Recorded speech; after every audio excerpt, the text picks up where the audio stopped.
It is a privilege to be here today.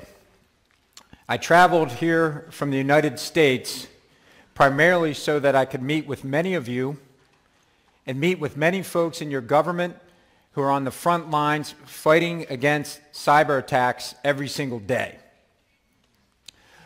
A little bit on my background so you understand the frame of reference or context of what I'm telling you here today. I began my career as a second lieutenant in the United States Air Force, where I was chartered with defending Department of Defense networks against cyber attacks. My first job was to look at log files every single day to determine were we breached or not. And back in 1993, when I worked at the Pentagon, we did have breaches, and we lacked the data, the forensic capability to get attribution behind who's doing the breaches, and we didn't have the means to stop them. In 1993, as I responded to security breaches, I never thought that the problem would get worse and that I'd still be doing it 22 years later. But it is lots of fun. When we respond to security breaches, we answer two questions. The first question is, what happened? How did the bad guy break in? What information did they take? Was there anything about their attack that we can use to figure out who did it and get attribution? And how do we stop it? That's the second question. So first, what happened? Second question, what to do about it? And we've had the privilege at FireEye, and prior to that I was at a company called Mandiant that FireEye purchased in 2013. We've had that privilege of answering those questions at over 1,000 companies. During this time frame, when we assist organizations in responding to security breaches, we get to help those companies transform their security from point A, the breach happened, to transform to point B, a more secure state. Today, I'm going to talk to you not just about my background, but about the threats we faced in 2014 and what to do about them. In 2014, we responded to 226 incidents, or at least I should say, we did 226 investigations to determine what happened and what to do about it. We did those investigations in 13 different countries. We inspected and did deep dive analysis of over 2 million systems last year. We have over 100 consultants that are on the front lines responding to cyber attacks every day. Those consultants found over 17,000 files last year during the course of our breach investigations that nobody had seen before. That's over 8 files per hour that we worked. People will say that's not a lot of files. That's not a lot of malicious code. I will tell you, those are the 17,144 files causing over 99% of the impact in the breaches that we read about today. Then on a daily basis at FireEye, we get an average of over 450,000 malicious files through our network, a consortium where we share malware, our sensors that are deployed everywhere, and through the incident responders that are submitting malware to our malware analysis teams to review.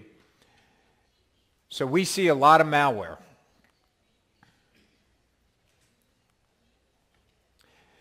I want to give you a little bit of history on cybercrime from my personal perspective and what I experienced over the last 21 years.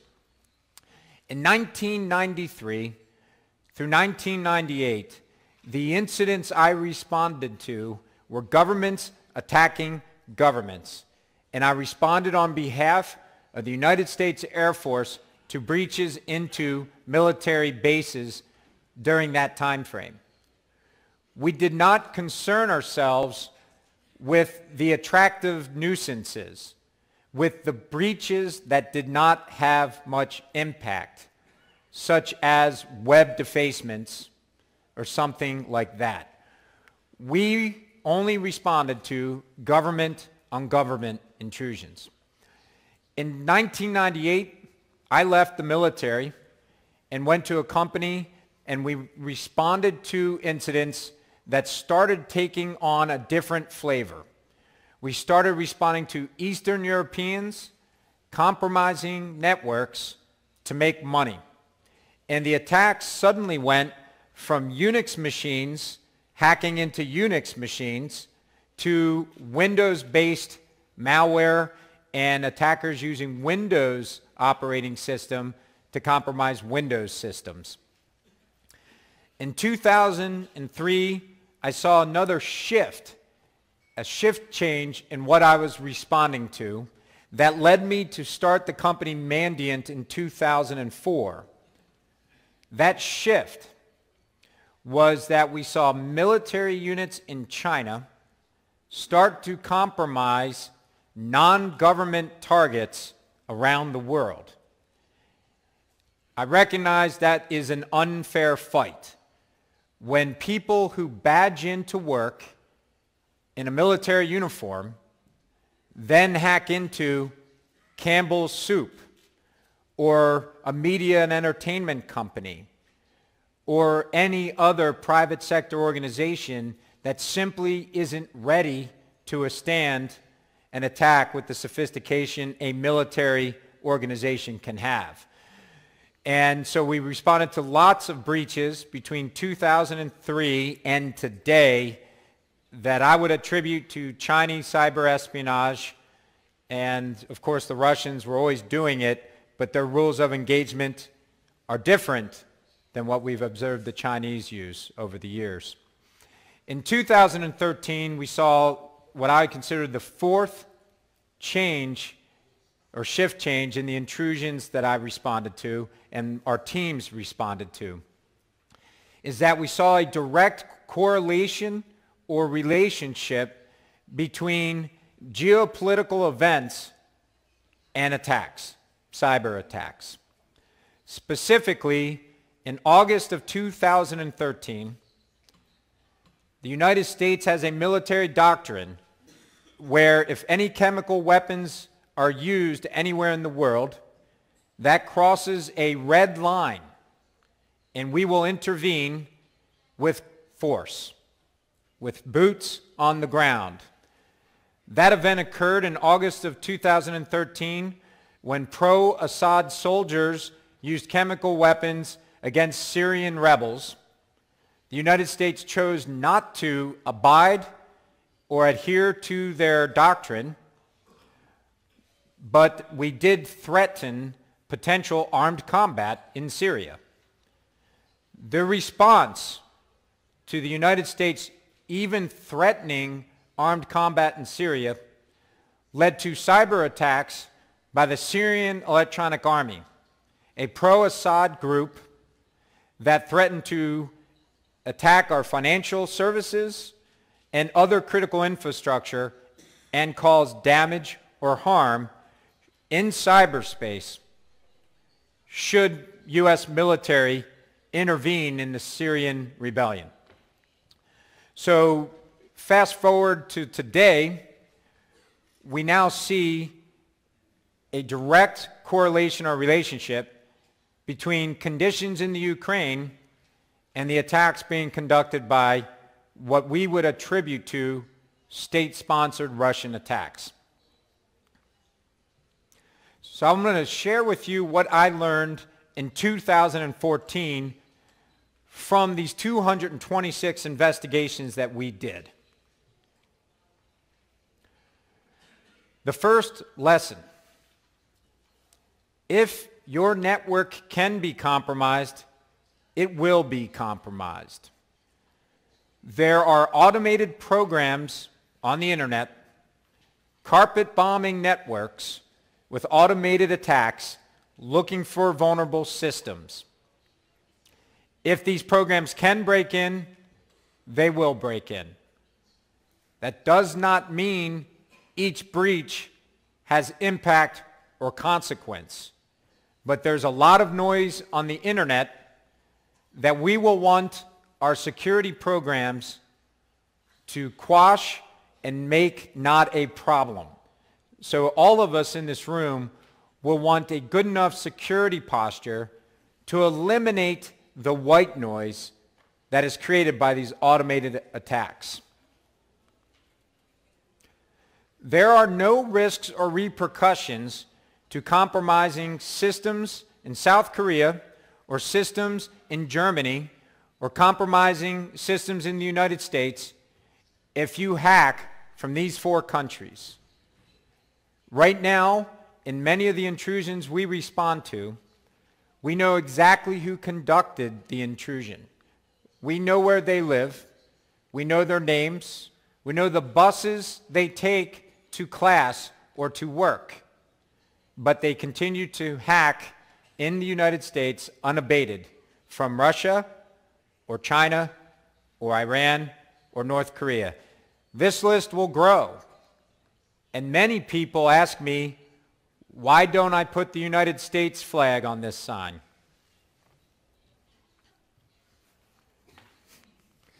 Maybe next year. The attackers target people and they exploit human trust. That's what makes it so hard to protect all your systems all the time. I'm providing you an example here of PLA Unit 61398 compromising a defense contractor in the United States. These emails are exactly what led to a break-in at this defense contractor. The attacker sent an email saying, "I think this will be of interest to you," to a gentleman named Mike. Mike responds, "You're sitting right next to me at this meeting. Why are you sending me an email?" The attacker responds, "This is a legitimate email." And all the email is a link to an armed PDF document. And if Mike clicks on that link, that armed PDF document would drop a backdoor onto Mike's system. And he did click on that link. In the 226 investigations we did in 2014, it is my personal estimate that over 90% of the breaches we responded to, spear phishing was the way the attackers broke in. And for every other incident we responded to, we didn't figure out how the attacker broke in, or the attacker broke in using a valid user ID and password that they got from a third-party provider to the victim organization. Notice that that whole attack took 8 minutes. The victim got an email, responded to it in 4 minutes. The attacker responded back in 4 minutes, and the compromise occurred. The other point I've learned over the last 20 years is that cyberspace has an imbalance between offense and defense. For every dollar somebody spends on an offensive capability, we have to spend thousands of dollars on defense to try to stop the attack. The advantage today goes to the offense. Because of that imbalance or asymmetry, you are seeing the United States creating law, an executive order from the president himself that states if there are state-sponsored attacks against the United States private sector, that we will reserve the right to respond not just in cyberspace, but by other means that are proportional and acceptable. So we have learned over the last 20 years in the United States that cyberspace is in fact imbalanced, that the offense has the advantage, and the only way to deter that is by responding outside of cyberspace. A frustrating lesson to learn if you're a chief information security officer or if you're in charge of security at an organization is that whatever security safeguard you put into place today, 3 months from now, it has lost some efficacy or effectiveness. There are lots of reasons for this. One is that the attackers will always adjust to the safeguards you put in place. Another thing I've observed during my career is that companies secure their networks after they've had a security breach. But over time, that victim mindset that we had been compromised and we had to kick the attackers out erodes, and people lose that constant effort to keep people off their networks. If your organization has not suffered a compromise in a year, your security attention span has decreased, making it more likely that you will be compromised in the near future. We have also seen companies that no matter what safeguards they put in place, they continue to be compromised by nation states. And their determination to prevent these attacks diminishes and lessens over time. Every company I've ever responded to on behalf of them after they've had a breach, we've seen these companies ramp up their security capability, and with no exception, over time, that capability has gone back down.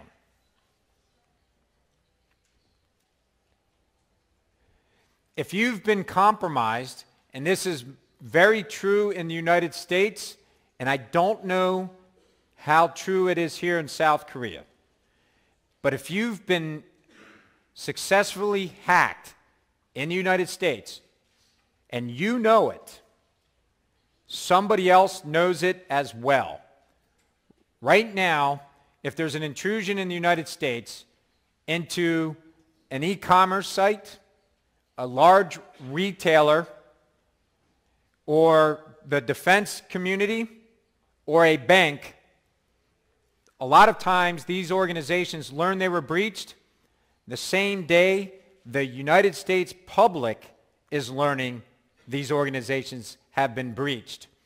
This creates an enormous challenge for the victim organizations to learn what happened and what we need to do about it as fast as possible.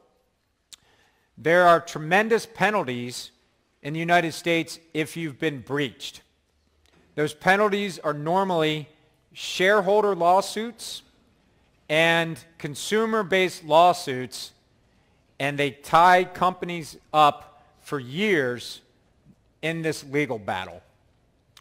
The unfortunate reality is cyber attacks. When you are a victim of a cyber attack, many people conclude you were irresponsible instead of concluding that in fact you are a victim of a crime. It is one of the only criminal acts I am aware of where as a victim you are accused of irresponsibility.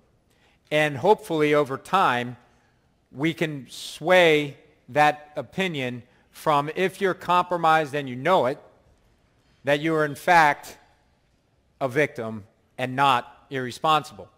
The majority of the companies that we help respond to incidents have mature security programs, have great technology, and have great people. They simply can't withstand cyber attacks that are being conducted by nation states and military units against their private organization. It is my opinion small and medium businesses lack the people or the knowledge or the capability to withstand the attacks that we respond to. This is a significant problem because all large organizations that are targeted in attacks are generally attacked by these small to medium businesses that are in fact victims themselves. If I am conducting cyber espionage from China, I don't attack straight from China into South Korea. What I would do is compromise a university or a small to medium business in South Korea that lacks the capability to detect this attack, and then I would launch my attack from that site. So the attacks that Chinese cyber espionage is doing in South Korea will look like it's coming from a South Korean small business. In the United States, it's the same thing. We have found thousands of small to medium businesses that were compromised by military units in China or state-sponsored attackers in China solely to create the attack infrastructure used against U.S. businesses. I don't have an easy fix for that problem. The next point we learned in 2014, and we learned it earlier than that, is that the next major conflict will have a cyber component to it. All of you in this room, if you are involved in cybersecurity, will be part of the next military conflict involving your nation. Because the cyber component will absolutely, of that war, will absolutely impact the civilian lifestyle. As we go to the Internet of Things, and your refrigerator can order you food, it'll be very interesting to see these cyber attacks materialize and do nuisances like impacting the civilian refrigerators to order more food, impacting civilian cars to improperly drive, impact your wearable devices that track your heart rate to propose or offer erroneous data. All these things will one day occur, and the victors of future conflicts will simply have faster software, better cyber attacks, and the means to use it.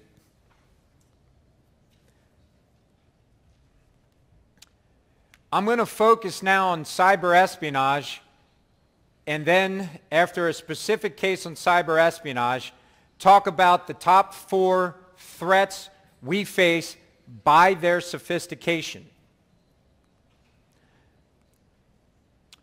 First, I will start with China, who has a large cyber espionage campaign against your country and many others.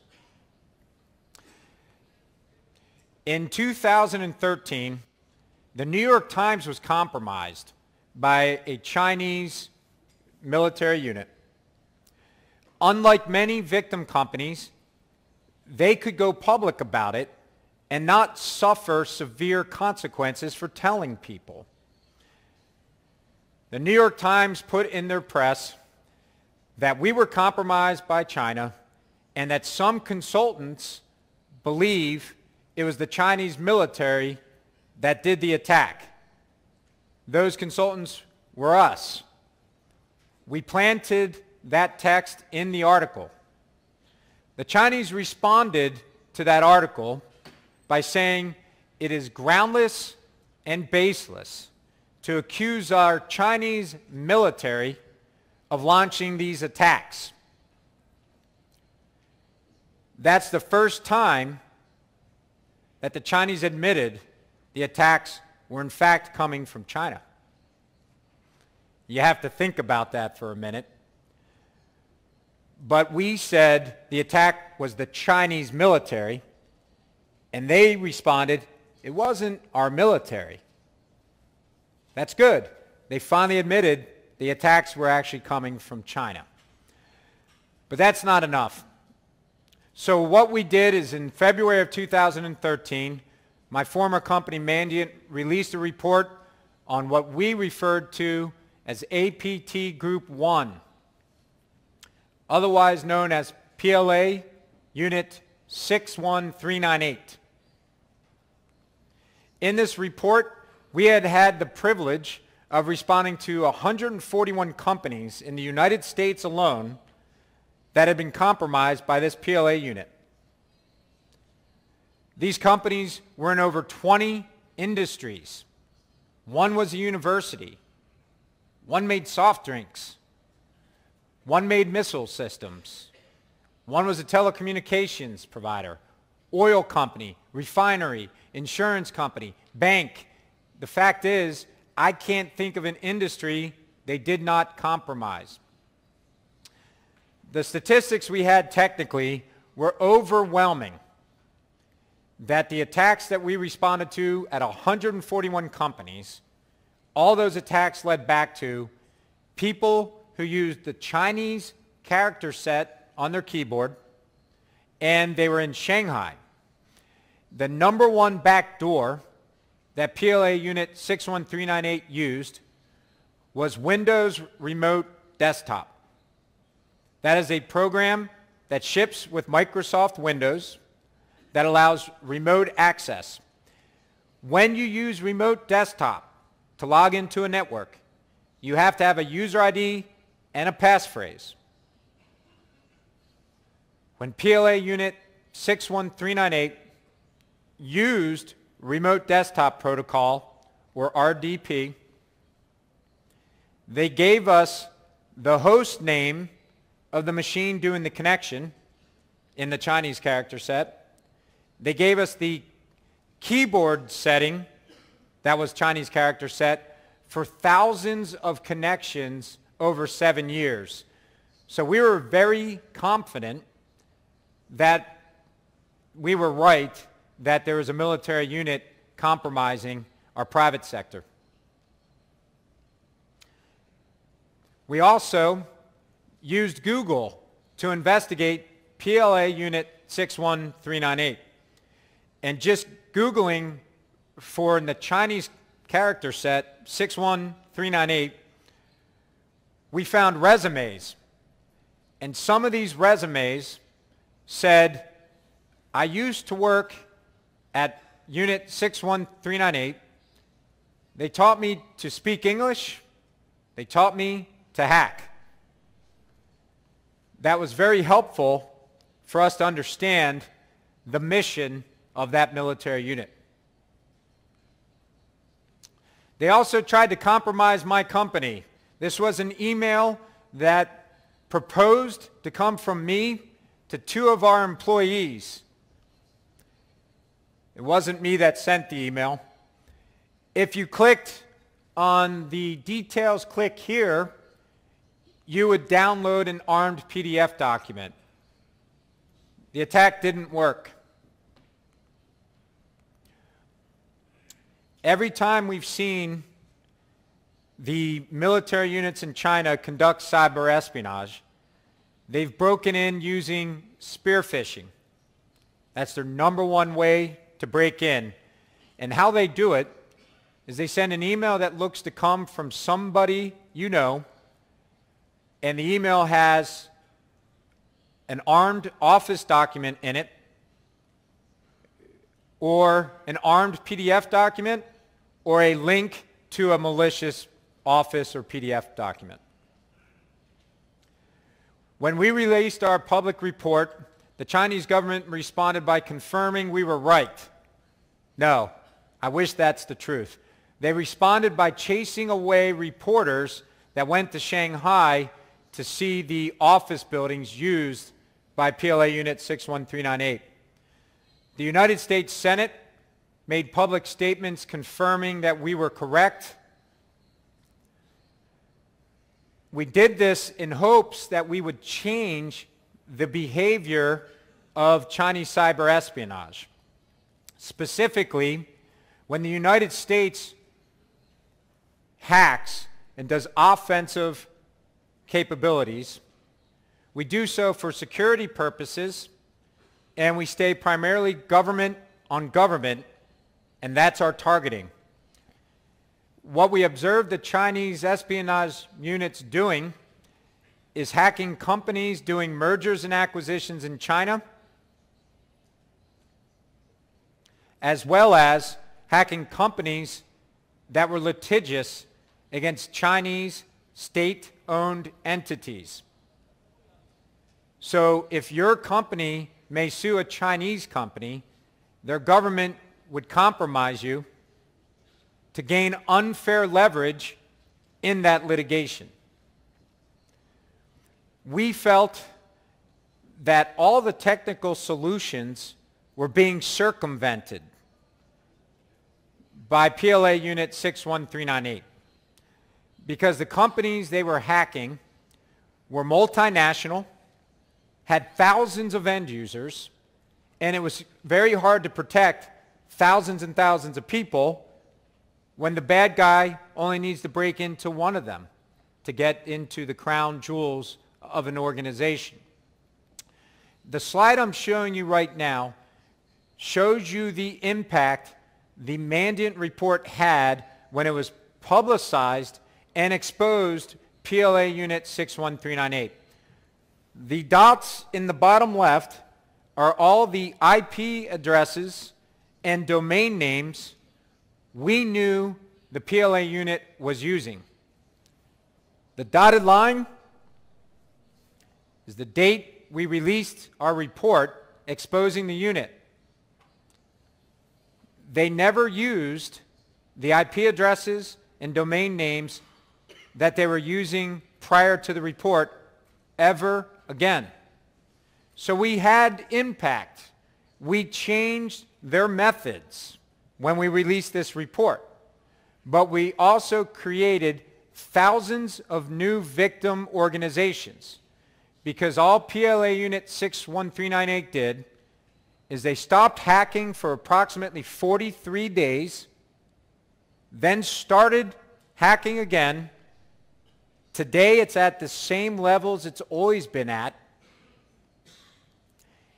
And they created a whole new infrastructure of victim companies to use as a pathway for the attacks that they're doing.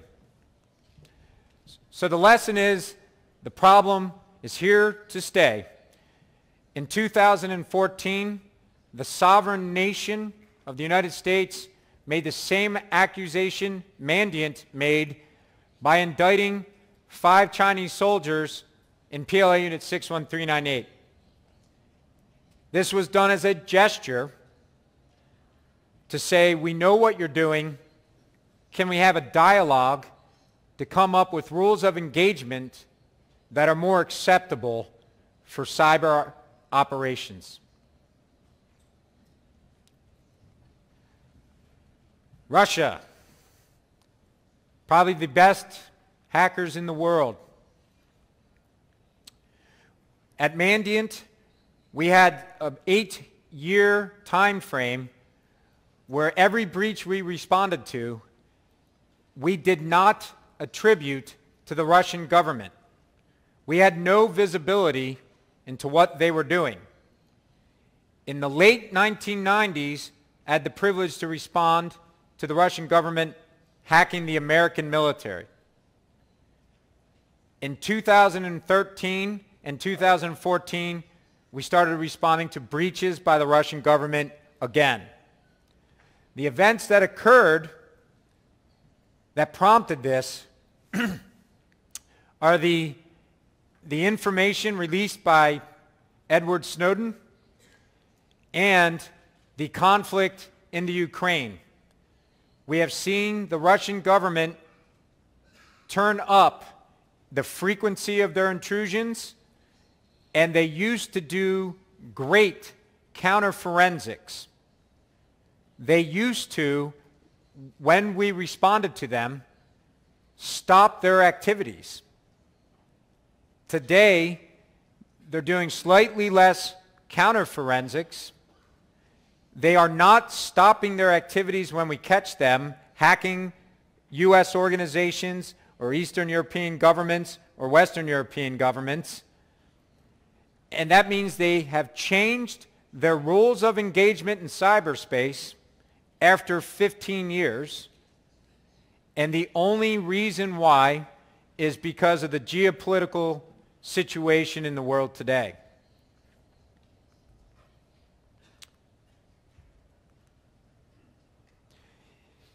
If you ever get an email and you open up a document in that email and then get prompted to log back into email again, don't fill it in. Don't put your user ID and passphrase in. This is one of the most popular ways we see the Russian hackers breaking in. It is a feature of your email program to get documents. It is a feature of Microsoft Office that you can open a document, and that document can open other documents or even populate the contents of a document from things on the internet. It is also a feature of a document to run Visual Basic scripts that can create another window on your screen. We saw the Russian attackers break into over 100 companies in late 2014 simply by sending an email with a document attached that when you clicked on that attachment, you got prompted to log back into your email. And if you put your user ID and password into this window, you are giving a Russian attacker your email, user ID, and passphrase. And that's bad. In 2013, we saw some additional attackers that we had never responded to before. We had the privilege of responding to Syrian attacks approximately 7 times in 2013 and 2014. I would say that the Russian capability is the top capability we have responded to. I feel the Chinese cyber espionage is probably number 2. I believe the Syrians would be at level 3 or level 4. They mostly attacked Western media. Even though I'm telling you I feel they're level 3 or level 4, I actually thought their attack methodology was very clever, hard to detect, and would work on virtually all Western media companies. I don't have the time to provide you all the details on the Syrian breaches because I'm saving that time for another country. We had the privilege of responding to Iranian-sponsored attacks a few times in 2013 and 2014 as well. Early in my career, I had the privilege of training many U.S. officials, FBI agents, NSA members, and others in how networks work and how to compromise those networks and how to investigate those compromises. It is my opinion that the Iranian attackers look just like the students I had right after they left class, meaning they were just leaving a lab environment and the Iranians were just starting to operationalize in real intrusions because it looks different. For example, in 2013, we responded to an Iranian intrusion into a U.S. company where the Iranian attacker wanted to take information from the U.S. company, in particular by using compression, known as RAR, RARing a file. What the Iranian attacker did is compressed every file on the victim machine. Instead of just the files they wanted, they compressed files that included the operating system itself and stole everything. That is sloppy form, and that is a technique that will get improved over time as these attackers get more real-world experience. In 2014, we had our first opportunity to respond to an intrusion attributed to North Korea. In my opinion, the attack against Sony Pictures and Entertainment combined four things I had never seen in a single security breach. Nation-state attacker compromised the private sector. We've seen that before, but then add to that, the attacker steals private data, private email, private communications, privileged legal documents, and posts them online. We call that releasing private material. Combine that with a third element of then destroying as much of the data as possible with wiping malware, intentionally written to be fast, to wipe everything as fast as possible and render the data unrecoverable, combined with the fourth element of a demand to do something or not do something. Those four things in one breach had never occurred before. It had some interesting results, and I'll speak to those results. First and foremost, it prompted our U.S. government to do things it had never done before. One, the director of our National Security Agency publicly stated and attributed the Sony attack to North Korea. The U.S. government does not do public attribution for different attacks.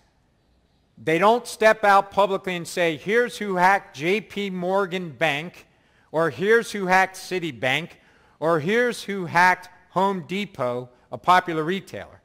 But for some reason, when Sony was breached, the National Security Agency had their lead director, their top military officer, make an announcement.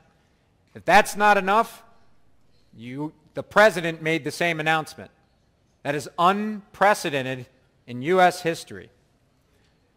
In addition to making that announcement, the president said that in cyberspace, the United States will now respond proportionately to nation-state-based attacks.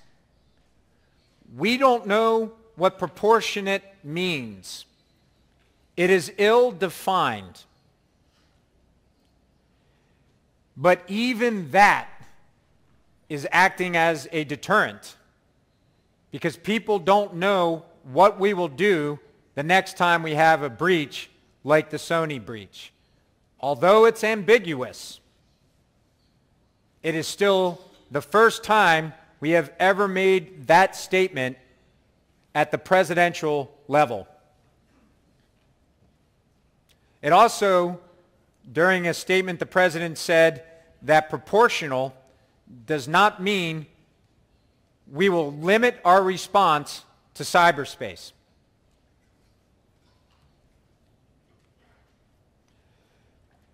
So what do we do about these attacks?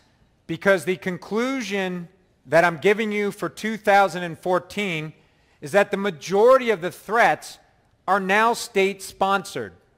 The majority of the threats your organizations will see are going to come from state-condoned and overlooked activities. The best choice we have is to eliminate the consequence of breaches. If you protect all your systems all the time, then nothing is important.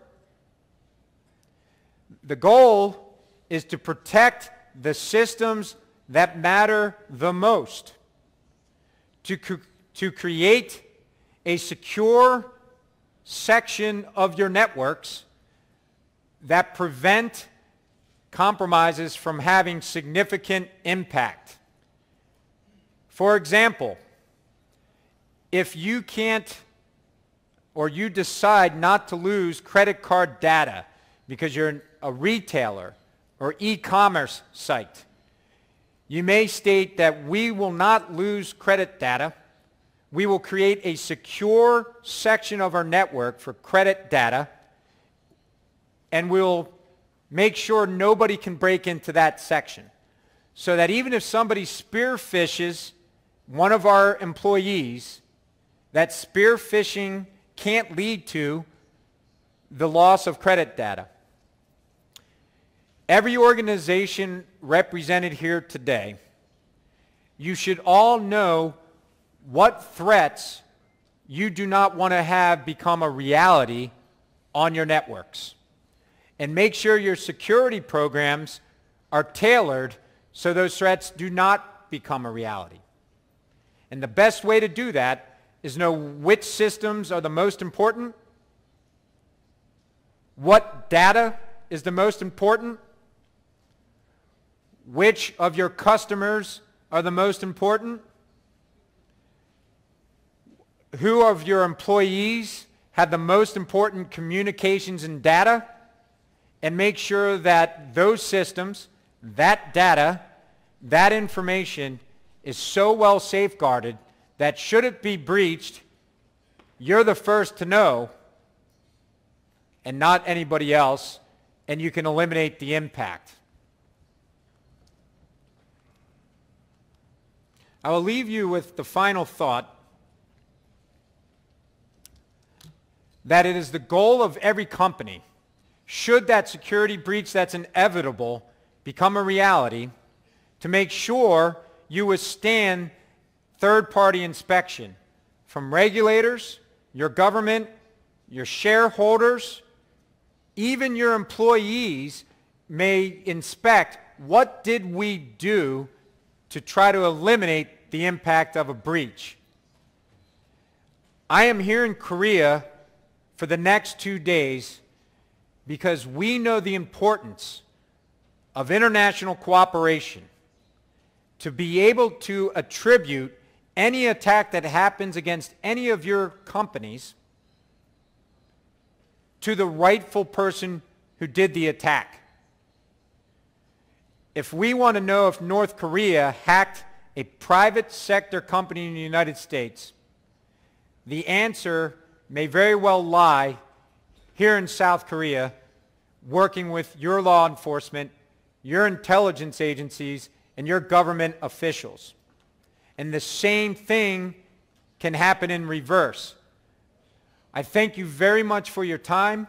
I am very excited to be here, and I know this, that I will be back again every time there's a severe attack and we need to figure out who did it, and you hold the key and you hold the answers.